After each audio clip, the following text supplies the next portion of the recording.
요즘 젊은이들이 그런 말을 한다고 그래요.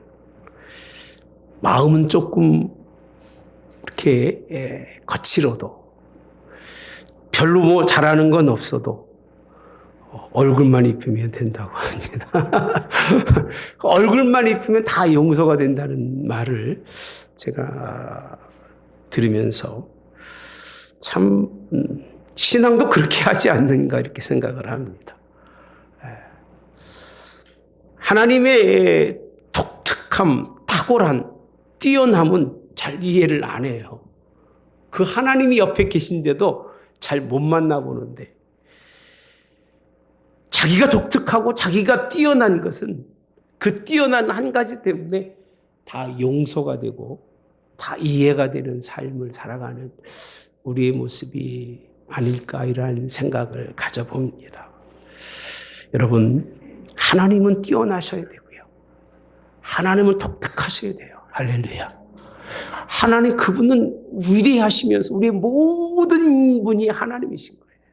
거기에 비해서 나는 좀 초라하고 나는 좀 부족하고 나는 좀 가난하고 나는 좀 연약해도 되는 게 하나님의 원칙인데 그냥 내가 뛰어나면 모든 게 다 용서가 되고 누구도 뛰어나는 것을 용서하지 못하는 오늘날의 세대를 보면서 스페셜하다고 하는 특별하다고 하는 가치성들이 너무 우리를 붙들고 사는 것이 아닌가 안타까움을 가질 수밖에 없습니다. 성도들은 신앙과 복음에 관해서만큼은요, 여러분 다른 생각 품으면 안 됩니다. 신앙은 독특해야 됩니다. 다른 걸 독특하려고 하지 마시고 하나님의 말씀이 특별하고 탁월하다고 하는 사실을 인정하는 것, 유일하신 하나님이라고 그것이 우리가 받아들일 수 있는 것, 이게 복음이고 성도들의 삶인 것을 우리가 기본적 베이스를 가지고 신앙생활을 하는 것입니다. 얼마나 복음이 독특한지 하나님과 함께 예수님도 그 복음으로 가까이 가면 갈수록 와 이렇게 일방적일 수가 있나. 하나님의 말씀이 이렇게 탁월하게 우리에게 주시는 것으로 우리가 접근하기 힘든 말씀이라고 하는 사실을 발견하게 됩니다. 앞에서 수없이 말씀드렸습니다. 땅의 것으로는 하나님께 갈 수가 없다. 육의 것으로는 하나님께 근접할 수가 없다. 그렇게 하나님의 말씀이 독특하고 특별하다고 하는 것입니다. 제가 말씀드리는 독특하다는 의미를 잘 이해해야 됩니다. 잘못 이해하면 큰일 납니다. 사람이 말하는 독특한 것과 하나님의 말씀이 특별하고 독특하다는 의미는 전혀 다릅니다. 창세기에서 보시면 사람이 독특한 걸 그렇게 표현합니다. 6장에 보면 하나님의 아들과 사람의 딸들이 만나요. 하나님의 아들들이 그냥 결혼해서 자녀를 낳으면 독특한 자녀가 안 나와요. 그냥 보편적 사람이 나오는 거예요. 근데 신기하게 하나님의 아들과 사람의 딸이 만나면 나오는 자녀가 있는데 누구냐? 용사라는 거예요.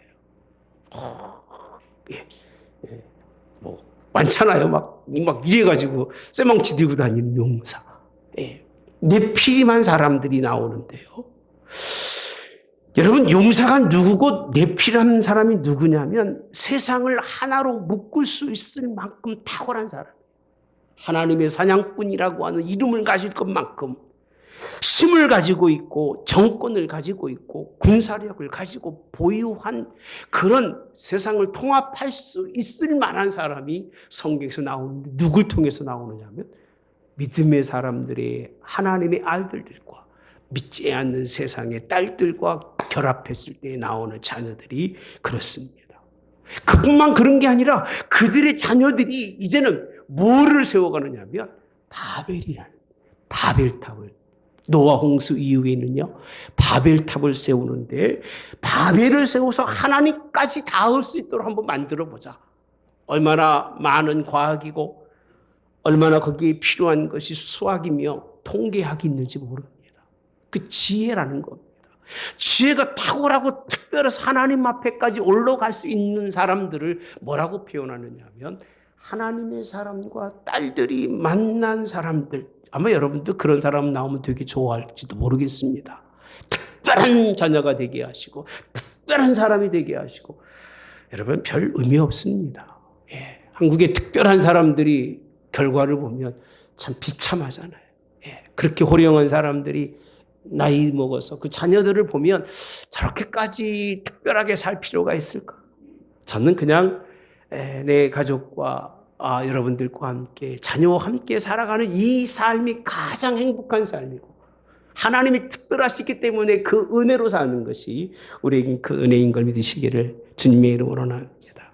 하나님께 무관심한 자들이 자기가 특별하게 원하는 사람들이 특징이라고 하는 사실. 근데 문제는 뭐냐면요. 하나님은 이들을 통해서 일하지 않으셔. 특별한 사람이 나오면 야 하나님이 너를 붙들어서 내가 크게 쓰겠지. 절대 그렇지 않습니다. 하나님은 독특한 사람이 있으면 멀리하세요. 특별한 사람이 있으면 하나님이 가까이 하지 않고 왜? 네 마음대로 네가 한번 해봐라. 그냥 내비두십니다. 여러분 우리 하나님은 이런 사람을 통해서 일하지 않습니다. 그래서 하나님이 찾은 사람이 누구냐? 바벨탑을 세웠을 때 그 다음에 찾은 사람이 겨우 아브라함입니다. 아브라함은 특별한 사람이 아니에요. 이 고향을 떠나서 저기 거쳐서 하나님의 약속의 땅으로 갔는데 그 약속의 땅이 대도시가 아닙니다. 어디로 갔느냐? 가장 촌 구석에 아주 시골에 하나님이 그를 데려다 놓으시면서 야 내가 너에게 주신 약속의 땅이니까 여기서 잘 살아가라 하는 것이 아브라함입니다. 그러니까 아브라함은 독특한 게 없습니다. 그냥 하나님만 바라보는 사람이 아브라함입니다.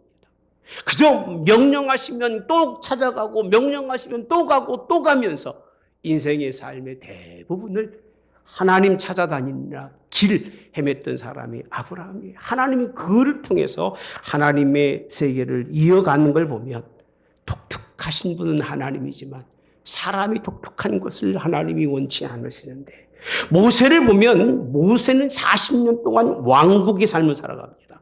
독특한 사람으로 키우는 겁니다. 그 당시 애굽의 바로라고 하는 그 왕은요 특별한 교육을 시켜서 17세가 되면 웬만한 사람들하고 무슨 그런 논리를 얘기해도 부족하지 않을 정도로 16세가 넘어가면서부터 19세가 되면 세상의 나라를 통치할 만큼의 지혜와 명철을 가지고 모든 운동을 다 경험한 사람으로 그렇게 키운다고 합니다. 세상에 독특한 사람으로 키웠습니다. 그럼 하나님이 야, 너 정도 되면 내가 큰 일을 너를 통해서 하겠다라고 그를 불러낸 게 아니라 그 하나님이 불러가신 자리는 광야 40년이라고 하는 그 독특함을 버리게 하고 그냥 평범한 사람이 되게 하시려고 40년 동안 긁고 다니신 거예요. 광야를요, 하나님. 제가 무슨 말을 하려는지 이해가 되시죠? 독특하려고 하지 말라는 거예요. 특별하려고 하지 말라는 거예요.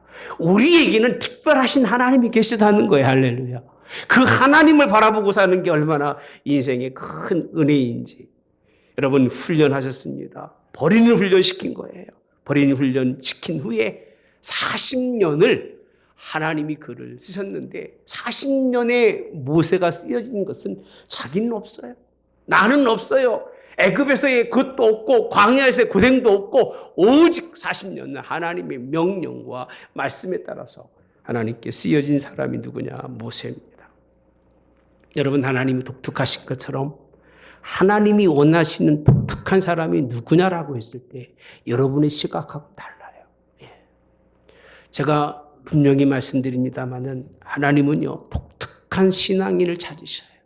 독특한 신앙이 누구냐? 아브라함이에요. 그래서 그를 믿음의 조상으로 하나님이 삼으신 거예요. 땅의 것, 육의 것을 주장하는 자와 같이 하나님의 뜻을 품질 않아요. 자기 뜻을 다 버리고 오직 하나님만 바라보고 있는 사람, 그 사람을 하나님 누구로 여기느냐 하면 독특한 사람으로 여기는 거예요. 왜? 세상에 그런 사람이 많지 않아요. 여러분은 그런지 모르겠습니다만 조금 잘나 보십시오. 조금 높아 보십시오. 조금 훌륭해 보십시오. 다 사람을 자기 발 아래 두고 살아가는 그런 사람이 대단한 줄 알고 살아가지만 그리 대단한 것은 아니라는 것을 여러분 믿으시고, 하나님은 누구를 찾으시느냐? 마음에 합한 사람. 그게 오늘 본문에 누구냐면 다윗입니다.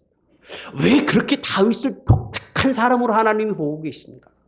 여러분, 하나님께 독특한 여러분 되시되 다윗같이 독특한 여러분 되시기를 주님의 이름으로 원합니다. 여기에요. 하나님의 놀라운 그런 보여주심이 있는데, 다윗이 왜 독특한 신앙인이라고 했을 때 1절에 보면 발단이 이렇게 시작을 합니다.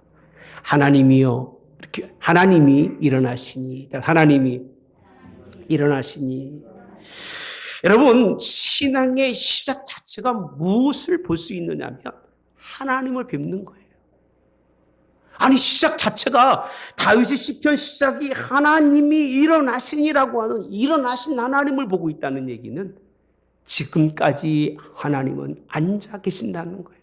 아무 일도 할 수 없고 아무 일도 할 것이 없이 그냥 앉아 계신 하나님인데, 다윗이 기도하는 가운데 하늘을 우러보니 하나님이 일어서셨다는 거예요. 여러분, 일어나신 하나님 만나시기를 주님의 이름으로 원합니다. 그 하나님을 보고 그 하나님을 만나는 것이 신앙의 시작인 거예요. 그 말은 무슨 뜻이냐면 하나님께서 뭔가 마음에 합한 사람을 보고 버떡 일어나서, 야, 내가 너와 함께 이제는 무슨 일인가를 하시겠다는 의지를 드러내시는 분이 하나님인데, 일평생 하나님의 일어나심에 대해서 관심도 없고 일어남을 본 사람도 없고 일어나시는 것을 깨닫는 사람도 없고, 오히려 하나님이 왜 일어나십니까? 내가 할 수 있는데 좀 쉬십시오, 그러는 사람들이 아마 태반일 건데, 다윗의 시 가운데 시작은 일어나신다는 표현으로 오늘 말씀을 이끌어 가시는데, 이 일어나신 하나님이 좋으신 하나님인 걸 믿으시기를 주님의 이름으로 원합니다. 그 하나님을 설명하기 이전에 다윗이 일어나신 하나님, 그 하나님에 대해서 오늘 3절과 4절에 보니까 이렇게 말씀합니다. 의인은 기뻐하며 하나님 앞에서 뛰놀며 기뻐하고 즐거워할지어다. 4절 같이 봅시다. 시작. 하나님께 노래하며 그의 이름을 찬양하라. 하늘을 타고 광야에 행하시던 일을 위하여 대로를 수축하라. 그의 이름은 여호와시니 그의 앞에서 뛰놀지어다. 일어나신 하나님을 보면서 다윗이 무슨 일을 했느냐? 너무 기뻐가지고선 다윗은 막 찬양하고 하나님께 경배하고 즐거워 막 춤추고 있는 모습을 볼 수 있습니다. 특히 하늘을 타고 오셔서 세상을 통치하시는 하나님, 그분께 영광을 돌리고 있다는 것, 이미 다윗의 머릿속에 특별하신 하나님께서 무슨 일을 이루실 것을 다 알고 그 일어나심을 향해서 경배하고 찬양하고 있는 것이 본문에 있는 말씀입니다. 사랑하는 성도 여러분들, 그의 일어나심을 주체치 못하는 여러분 되시기를 바랍니다. 오늘 또 일어나셔서 이 자리에 계신 하나님, 그것만으로도 감사가 되고 그것만으로도 기쁘고, 일어나셔서 우리 가운데 오셔서 우리 안에 계신 하나님께 영광 돌릴 수 있는 큰 마음의 그런 뭔가 뭉클한 그런 감동들이 넘쳐나시기를 주님의 이름으로 원합니다. 하나님이 하늘을 타고 광야에서 행하신다니까 어떤 이들은 영적으로 봐가지고 하나님이 막 그렇게 막 오셔서 일어나시고 이렇게 생각하는 사람 참 많을 거예요. 이 신앙이 잘못된 사람들이 그런 생각을 참 많이 합니다. 말씀은 안 보고 상상 속에서 하나님 만나고, 야, 하나님이 일어나시는데 꿈속에서 무도 하시고 뭣도 하시고, 그런 하나님을 다윗이 말씀하고 있는 부분은 절대 아닙니다. 그렇게 잘못된 부분을 바라보면서 영으로 일어나신 하나님을 깨닫거나 영으로 일어나신 하나님을 만나는 것이 아니라 말씀을 통해서 오늘 주시는 말씀에 보니까 5절에 보면 그렇게 표현합니다. 그의 거룩한 처소에 계신 하나님, 이렇게 표현합니다. 무슨 하나님이다?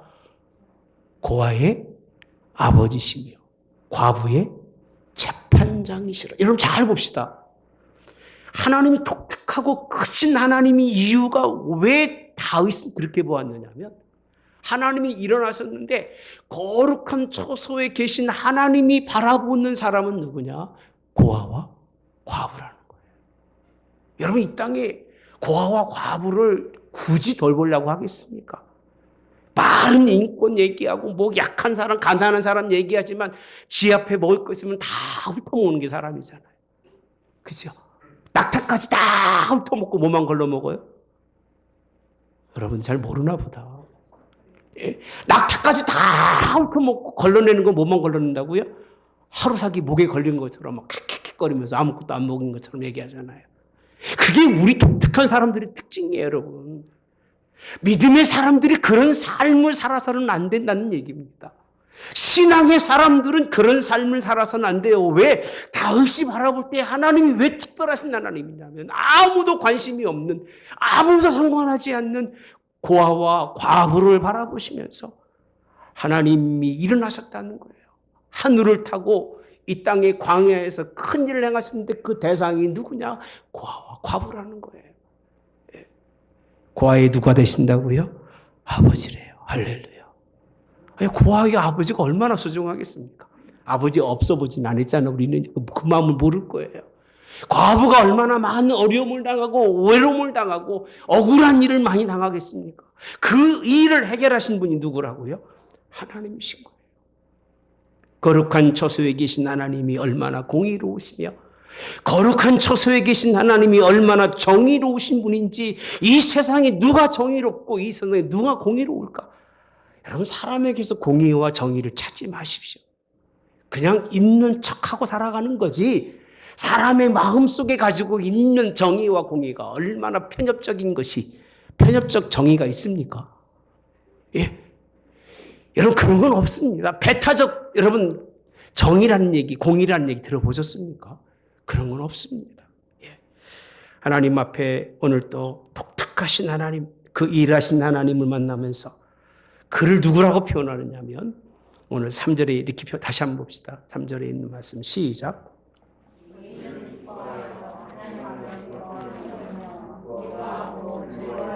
누구라고 표현하고 있어요? 의인이라고 표현합니다. 의인. 올바른 사람. 그러니까 다윗이 바라볼 때 의인이 얼마나 독특합니까? 독특한 올바른 사람이 누구냐라고 했을 때 일어나신 하나님을 바라보고 그 하나님이 왜 일어나셨는지를 바로 아는 사람인 거예요. 교회가 그래야 됩니다, 여러분. 왜 교회가 하나님이 일어나야 되고 왜 교회가 예수님이 일하셔야 되느냐? 이유는 딱 한 가지예요.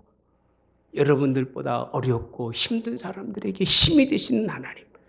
그들을 그 힘되게 하심으로 그들을 하나님께 이끌어내시며 살아계신 하나님을 경험하게 하시는 그 일이 교회가 일어나고 하나님이 역사하는 일인 걸 믿으시기를 주님의 이름으로 원합니다. 예.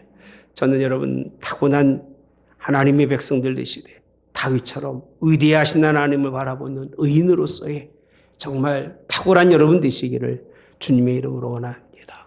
다윗이 독특하신 하나님을 바라보는데 7절에 보니까 이렇게 말씀합니다. 하나님이여 주의 백성 앞에서 앞서 나가사 이렇게 표현합니다. 따라서 다 주의 백성 앞에서 어떻게 되어 있어요? 앞서 나가사 이렇게 표현합니다. 일어나신 하나님으로 끝나지 않고 다윗이 바라보는 하나님은 앞서 나가시는 하나님을 보고 있는 거예요. 여러분 인생 살면서요. 자기가 일하는 사람은 다 자기가 짐지고 가. 그냥 뭐 되든 안 되든 뭐 모든 머리 염려, 근심, 걱정, 미래에 뭐 할 것 없이 그냥 다 짐지고 가면서 그냥 얼마나 힘들어하고 어렵게 사는지 몰라요. 그런데 하나님을 바라보는 사람은요. 독특한 신앙을 가진 사람은요. 자기 미래에 대해서 걱정하지 않아요. 누가 먹여 살려? 하나님 먹여 살리십니다. 아멘 안 하십니까? 내가 아무것도 안 해도 먹여 살릴까? 하나님은 먹여 살리십니다. 그러나 여러분들의 삶을 먹인 것만 한 것이 아니라 그가 앞서 가시면서 뭐 하신다고요? 광야에서 행전하셨다고 하는 말씀이 뭐냐? 그 다음에 보면 뭐라고 되어 있느냐면 8절에 땅이 진동하고 하며 하늘이 하나님 앞에서 떨어지며 저 시내산도 하나님 곧 이스라엘 하나님 앞에서 뭐 했다고 그랬죠? 진동이라고 합니다. 이게 무슨 때냐면 하나님의 말씀을 받았을 때 이스라엘 민족이 광야에 있을 때 다윗이 그 자리에 가 있는 거예요. 보통 사람이 아닌 거예요. 여러분 성경 읽을 때 내 이 자리에서 성경을 읽는 사람은 성경에 큰 깊이를 못 느낍니다. 그 자리로 가는 거예요. 그 자리에 가서 지난주 말씀 기억하십니까? 이스라엘 모든 백성들은 하나님 이제 그만 말씀하시옵소서. 나는 그 말씀을 들으면 죽을 것 같으니 그만하지 마시고 이제 말씀을 안 들었으면 좋겠습니다라고 그 내용을 다윗은 뭐라고 표현하고 있느냐면 하나님이 그곳에서 그런 말씀을 하셨다고 표현하고 있는 거예요. 그러면서 다윗이 바라보는 것은 그런 말씀을 하시는 하나님 그분을 바라보고 있습니다. 흔들리는 역사, 참 제가 기회가 된다면 여러분들에게 좀 많은 말씀을 드리고 싶어요. 요즘 성령이 충만해서 뭐 흔들리고 난리를 치고 여러분 속지 마십시오. 진동이라고 하는 그 진동은 그런 진동이 아닙니다. 흔들리는 가운데 9절과 10절에 보면 이렇게 표현합니다. 무슨 일을 하나님이 하셨는가? 이 하나님이여 주께서 뭘 보내셨어요? 흡족한 비를 보내사. 그러니까 말씀만 주시는 하나님이 아니라 말씀만 하시는 하나님이 아니라 그들에게 뭘 줬다고요? 흡족한 비를 보내셨고 주의 기업이 곰핍할 때에 주께서 그걸 뭐라고 하셨어요? 견고하게 하셨고 10절 주의 회중을 그 가운데 살게 하셨나이다. 하나님이여 주께서 가난한 자를 위하여 주의 은택을 준비하셨나이다. 주께서 말씀을 주시니 11절 따라서 주께서 말씀을 주시니 소식을 공포하는 여자들은 큰 무리라 라고 말씀합니다. 여러분 하나님의 말씀하신 하나님을 다윗은 들은 거예요. 본 거예요. 일어나서 뭔가 일하시는 하나님이 어떤 하나님이시냐면 말씀하신 하나님인데 하나님이 말씀하실 때 다윗을 두려워하지도 걱정하지도 않고 오직 하나님이 말씀하실 때에 그 말씀이 이루실 역사를 바라보고 있다는 거예요. 여러분 말씀을 믿는다는 것은 말씀을 바라본다는 것은 말씀이 놀라운 일하실 것을 바라보고 있는 것인 걸 믿으시기를 주님의 이름으로 원합니다. 여러분 이 하나님 독특하셔서 일하시는 것만이 아니라 앞서 행하신 하나님, 앞서 가시면서 우리의 삶의 필요 충족을 채우시는 하나님 얼마나 좋은 하나님이신지 이 독특하신 특별하신 하나님을 우리가 잊어버리고 자기가 하나님만큼 독특하다고 생각하고 자기 인생을 살아가려니까 힘들고 어렵고 곤란스러운 것입니다. 하나님께 맡기는 저와 여러분 되시기를 하나님은 그런 자를 사랑하는 걸 믿는 저와 여러분 되시기를 오늘도 주님의 이름으로 원합니다. 저는 이 사실은 68편을 전부 다 하지 않으면 본문의 말씀이 연결이 안 됩니다. 다 해야 되는데 좀 보겠습니다. 그 다음에 보시면 15절 없습니다. 그냥 제가 설명해 드릴 거예요. 15절에서 18절 말씀에 보면 하나님이 계신 곳이 어디냐? 바산의 높은 산이라고 말합니다. 시온의 영광의 산이라고 설명해 주고 있습니다. 거기에 무엇과 함께 있느냐면 하나님의 병거가 천천이고 만만이라고 말합니다. 그러니까 하나님이 왜 특별하시냐면 하나님 가장 높은 곳에 그와 비교할 수 없는 비교할 수 있는 것이 없을 만큼 유일하신 하나님이시라는 거예요. 그에게 있는 병거가 얼마나 많은지 우리의 그런 숫자로는 셀 수 없이 하나님은 그런 많은 능력과 권능을 가지신 하나님. 근데 얼마나 독특하시냐. 19절에 보면 이렇게 표현합니다. 좋으신 하나님 이유가 함께 봅시다. 시작. 날마다 우리 짐을 지시는 주 곧 우리의 구원이신 하나님을 찬송할지로다. 아멘. 어떤 하나님이셔요? 날마다. 날마다. 그 하나님을 바라보는 사람에게는 하나님이 하루 건너뛰어서 만나주는 게 아니라 날마다 만나. 날마다. 하나님 날마다 만나시기를 주님의 이름으로 원합니다. 전 새벽에도요. 아주 꼿꼿하게 하나님 말씀 전합니다. 꼿꼿하게 전합니다. 왜? 하나님은 날마다 만나지 못하면 우리 영혼은 죽을 수밖에 없어요. 그러니까 새벽에 오시는 분들은 복인 거예요. 안 오신 분은 할 수 없고. 그냥 강하지만 하나님의 말씀을 전하는 이유는 그 하나님이 우리를 날마다 그 자리에서 만나기 때문에 하나님의 복음을 전하는 거예요. 예. 날마다 만나시는데 그냥 만나시는 것이 아니라 뭘 준다고요? 우리의 짐 지시는 하나님. 좋으신 하나님인가? 아닙니까? 얼마나 크신 하나님, 아까 말씀드렸잖아요. 높은데 가장 높이 계신 하나님이지만 날마다 우리 짐을 지시는 아주 세밀하고 아주 조밀하게 세상을 살피신 하나님. 하나님 같으신 분이 없는 거예요. 큰 우주의 모든 세계를 다 관리하고 있지만 그 중에 가장 작고 작다고 하는 참새 한 마리도 죽고 사는 것을 아시는 하나님. 얼마나 독특하신 분이십니까? 할렐루야. 우린 내일도 모르고 아무것도 모르고 인생을 살아가지만 우리의 미래와 우리의 과거의 모든 것을 알고 계시는 하나님. 그 하나님을 여러분 이해하시기를 바랍니다. 다윗이 왜 특별한 줄 아십니까? 오늘날 우리의 사고로는 그 하나님을 가까이 가기가 어렵습니다. 미안한 얘기지만 합리적 사고 속에 물든 사람들은요 절대 그런 하나님, 특별하신 하나님을 인정하지 못합니다.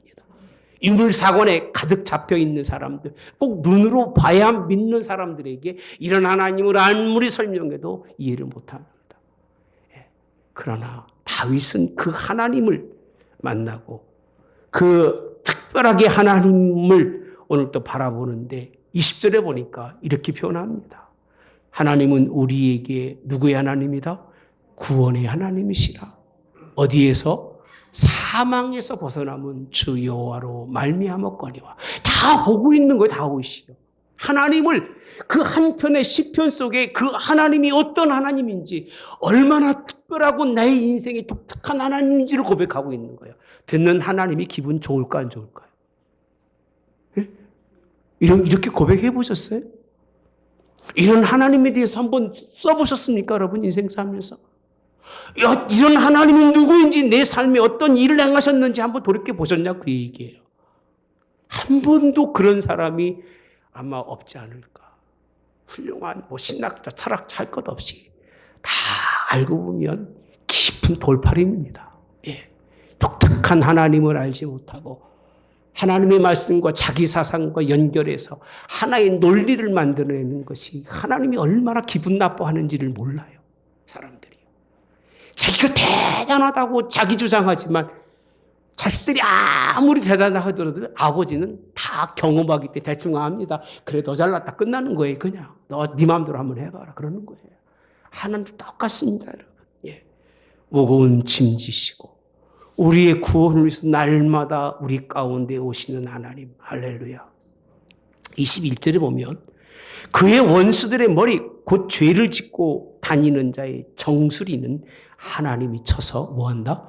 깨트린다는 거예요. 깨트리시는 하나님. 그러나 하나님이 사랑하는 자들은 날마다 그 짐을 져주시는데, 마태복음 11장에 가보시면 먼저 28절부터 볼게요. 한번 넘어가 다 뒤로 갑시다. 수고하고 무거운 짐진 자들아 다 내게로 오라. 내가 너희를 뭐하게 하리라. 이것만 보시지 여러분. 그 앞장 27절에 가보시면 어떤 사람에게 그러느냐면, 내 아버지께서 모든 것을 내게 주셨으니 아버지 외에는 누구를 아는 자가 없어요? 아들을. 아들과 또 아들의 소원대로 계시를 받은 자 외에는 누구를 모른다고요? 아버지를 아는 자가 없다고 말합니다. 그러니까 예수님이 아니고서는 아버지를 만날 수가 없는 거예요. 예수님의 복음이 아니고는 하나님께 가까이 가지 못하는 거예요, 여러분들이요. 이게 예수님이 하신 말씀. 그리고 하신 말씀이 뭐냐면 수고하고 무거운 짐진 자들아 다 내게로 오라. 내가 너를 뭐하게 하리라? 쉬게 하리라고 말씀하시는데, 이 말씀이 다윗의 고백입니다. 날마다 우리 짐지시는 주 곧 우리의 구원의 하나님을 찬송하라고 그렇게 말씀해 주고 있습니다. 할렐루야. 할렐루야. 날마다 우리 짐지신 하나님 얼마나 독특하고 특별하십니까? 그냥 버려도 괜찮잖아요. 가치 없이 여겨도 괜찮을 우리를 위해서 하나님이 이렇게 일하시는데, 더 좋은 말씀은 24절에 보니까 다윗이 이렇게 표현합니다. 같이 볼까요? 시작. 하나님이여 그들이 주께서 행차하심을 따라서 스톱. 잠깐만. 뭐 하셨다고 그랬어요? 행차하심을. 아니, 그러니까 나름대로 다윗은요, 뭐 의도적으로 뭔가를 그려내는 게 아니라 이 사건을 다 본 거예요. 아, 하나님 일어나시는구나. 우리가 다 멍들어 있고 다 잠자고 있고 다 죽어 있을 때 하나님 이렇게 보고 있으니까 하나님이 너랑 눈이 맞고 나니까 하나님 일어나신 거예요. 일어나셔서 하나님이 무슨 일을 하셨습니까? 예, 아까 말씀드린 것처럼 하나님이 독특하신 하나님이 일어나신 다음에 앞서 나가신 거예요.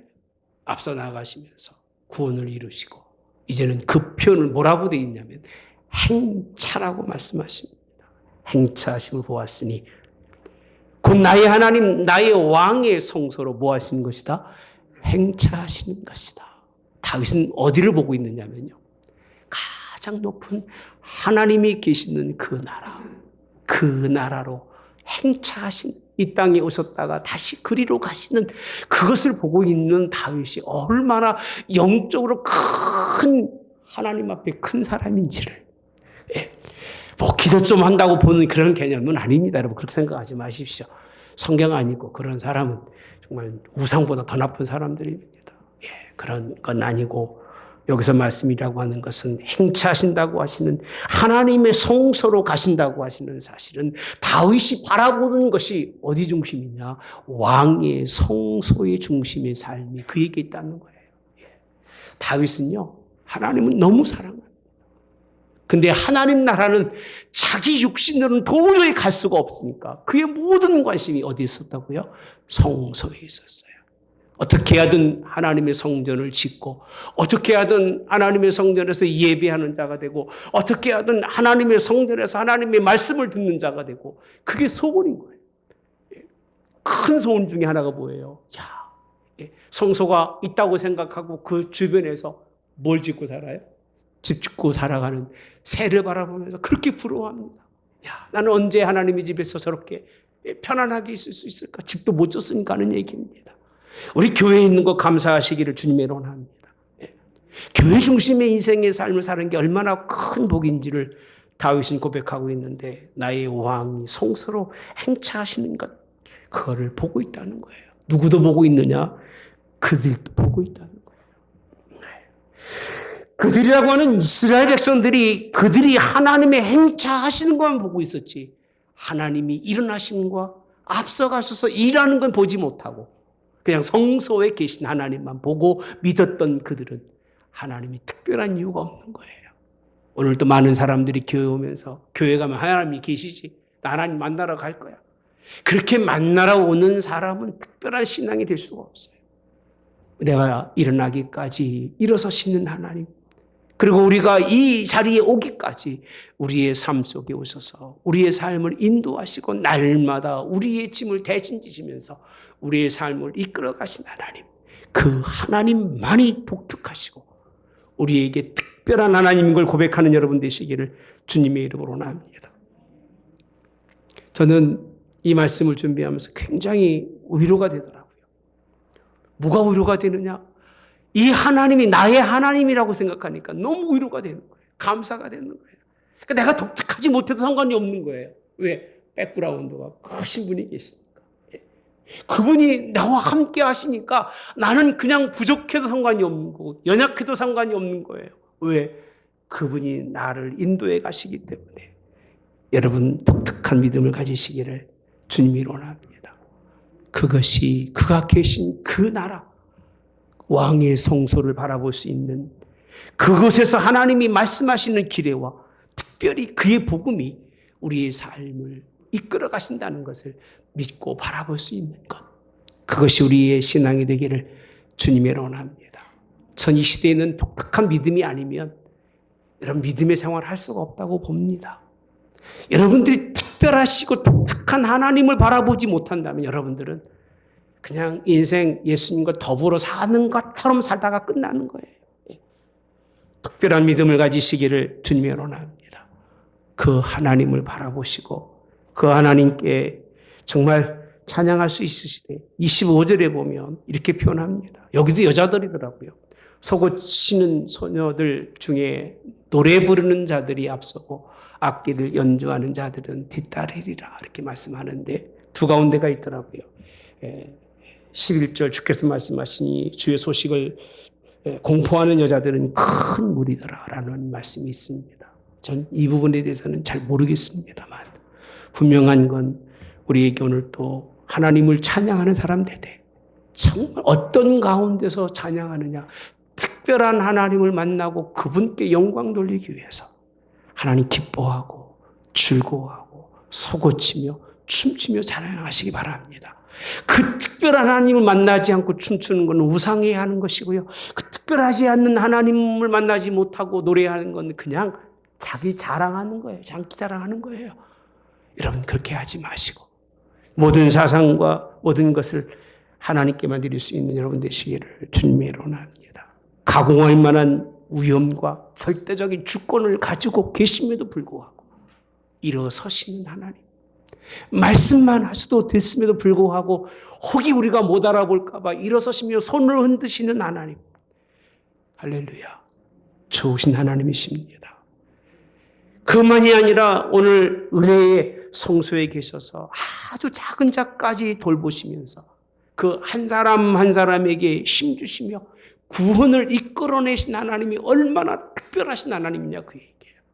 나 같은 사람도 하나님이 구원하시니 얼마나 우리 하나님이 보편적이 아니라 대단한 사람이냐 그 얘기예요. 나 같은 사람도 구원을 내시니 이 하나님의 은혜를 여러분 감격해 하시기를 주님의 이름으로 합니다. 하나님의 말씀의 법궤를 들려 올리면서 이 노래를 부른 거예요. 이 노래가 언제 불려지는 거냐? 하나님의 법궤를 들어 올리면서 이 하나님께 영광을 돌리고 이 말씀으로 우리 가운데 이렇게 가까이 계신 하나님께 경배하지 않는 것이 오늘 다윗의 오늘 68편에 있는 말씀입니다. 이 하나님 바라보시기를 주님의 이름으로 원합니다. 이 말씀과 비슷한 말씀이 에베소서 3장 제가 묵상의 말씀으로 읽어드렸는데 다시 한번 보면 16절 그 영광의 풍성함을 따라 그의 성령으로 말미암아 너희 속사람을 능력으로 모하게 하시고 강건한 겉사람이 아니에요. 겉사람은 하나님 앞에 갈 수가 없어요. 그러니까 목회자들은요 설교하면서 여러분 겉사람 안 봅니다. 목사가 겉사람을 보면 그 목사가 아닙니다. 속사람을 볼 수 있어야 되는 게 목사예요. 그 다음에 말씀하신 17절에 믿음으로 말미암아 그리스도께서 너희 마음에 뭐하고 계시게 하고 너희가 사랑 가운데서 뿌리가 박히고 터가 굳어져서 능히 모든 성도와 함께 지식에 넘치는 그리스도의 사랑을 알고 19절 같이 봅시다. 시작. 그 너비와 길이와 높이와 깊이가 어떠함을 깨달아 하나님의 모든 충만하신 것으로 너희에게 충만하게 하시기를 구하노라. 이 하나님의 풍성하시고 충만한 하나님의 그 독특함이 우리의 삶을 인도하셔서 여러분들이 믿음이 독특한 사람, 세상에 독특한 사람 되려고 하지 마시고 세상에 보편적으로 살아도 하나님 앞에서는 믿음이 아브라함처럼 잘 쓰임받는 사람, 많은 걸 가지고 있고 많은 걸 깨닫고 많은 걸 안다 할지라도 모세가 광야 40년 동안 다 버린 것처럼 버리고 이제는 오직 길을 하나님께만 두고 하나님의 말씀에만 두며 오직 눈으로 보는 하나님의 말씀에만 의지하며 순종하겠노라고 하는 믿음의 결단으로 하나님 앞에 설 수 있는 그런 여러분 되시고 우리가 모인 우리가 한울교회는 독특한 교회가 되기를 원합니다. 하나님께 인정받는 그런 한울교회로 세워져 가기를 주님의 이름으로 오늘도 축복합니다. 좋으신 하나님, 독특한 믿음을 허락하신 하나님께 감사합니다. 하나님의 독특하심을 우리는 깨닫고 나니 하나님만 바라볼 수밖에 없는 믿음이 얼마나 독특한지 나를 버리는 자가 독특한 믿음을 가지고 나의 사상을 버리는 자가 독특한 믿음에 설 것이고 나의 가진 것을 인정하지 않는 자가 하나님께서 독특하게 축복하실 하나님의 백성인 것을 분명히 믿습니다. 하나님 다윗처럼 하나님 마음에 합한 성도들 되게 도와주시고 이렇게 모인 저희들이 독특한 하나님의 기뻐하시는 교회로 세워져 갈 수 있도록 주여 함께해 주시고 하나님 일어나시옵소서. 우리 앞서 행하시옵소서. 그리고 하나님 행차하셔서 우리를 하나님의 성소로 인도하여 주시옵소서. 다윗이 만난 하나님, 그 하나님 우리가 만나서 그렇게 하나님 앞에 날마다 승리하는 복된 백성으로 하나님이 이끌어 주시기를 예수님의 이름으로 기도하옵나이다. 지금은 우리 주 예수 그리스도의 은혜와 하나님 아버지의 극진하신 사랑하심과 성령의 교통 내주 역사하심에 함께하심이 오늘도 하나님 앞에 독특한 믿음으로 서기를 결단하는 성도들 머리 위 영원히 함께해서 하나님 그 능력으로 탁월하게 하시며 뛰어나게 하셔도 늘 하나님만 의지하고 하나님만 바라보며 하나님께 맡기는 다윗과 같은 마음에 합한 성도로 승리케 하옵기를 성부와 성자와 성령의 이름으로 축원하옵나이다. 아멘.